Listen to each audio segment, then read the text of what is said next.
الفيديو بتاع الست المسيحيه اللي كانت راكبه ميكروباص مع ست مسلمه وبتصورها وبتقول لها انت اهنتيني واهنت الدين المسيحي وقلت لي يا ام ريحه وحشه وقلت لي يا صليبيه واهنتيني وبتصورها.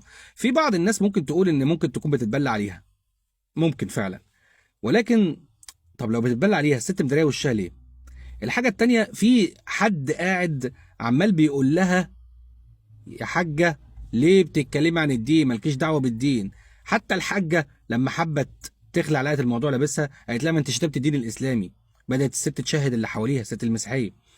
تعالى كده نشوف بسرعه الفيديو وارجعوا لي عشان هعلق تعليق مهم جدا. انت بتقولي عليا صليبه يا بلا يا قليله الادب يا اللي مش متربيه. انا بعفنه يا قليله الادب اللي مش متربيه. سياق نفا، لا شيلي الستاره، شيلي الطرحه اللي انت لابساها، شيلي الطرحه اللي انت لابساها، شيلي. والله ما هسيبك وربنا ما هسيبك، والميكروباص كله شاهد ان انت بتقولي لي يا صليبه اللي ريحتك معفنه. والله ما انا سايباكي. بص مش هتنزل، هتوديني دلوقتي للشرطه تحت الموت. انا اسفه والله ما هسيبك وربنا ما هسيبك، والله لا هتتجابي. حاضر حاضر والله لا هتتجابي. صوري يا حبيبتي، صوريني وانت بتشتميني وبتقولي لي يا صليبه اللي ريحتك معفنه. اسلامي برضه. انا يا جماعه شتمت يا جماعه وحياه رمضانكم انا شتمتها. لا معلش ردوا يا جماعه، ردوا.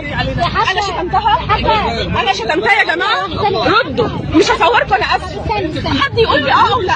انا شتمتها يا جماعه. انت ما ينفعش تشتري بالدين.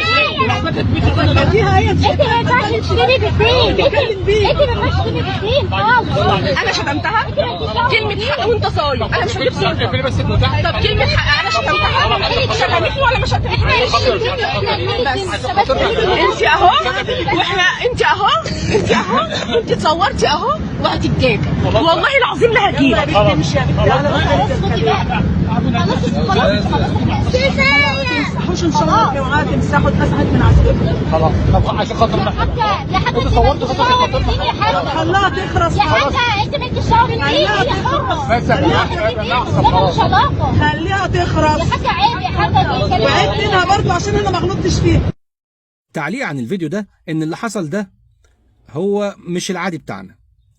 كل اللي ممكن تعمل كده، لان مصر معروفه من زمان ان المسلم والمسيحي فيها حاجه واحده، مفيش فرق بينهم، وده ظاهر واقعيا. كلنا جنبنا اخواتنا المسيحيين، وكلنا في الشغل معانا اخواتنا المسيحيين، وبنعيش عيشتهم يعيشوا عيشتنا.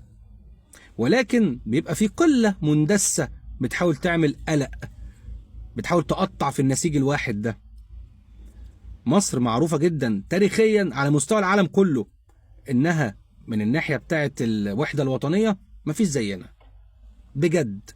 والدليل مثلا في ثورة 19، بما ان المحتوى تاريخي، لما المسلمين والمسيحيين طلعوا مع بعض في الثورة ضد الاحتلال الانجليزي وهتفوا قالوا عاش الهلال مع الصليب، وعملوا علم رسموا فيه الهلال وجواه يحتضن صليب.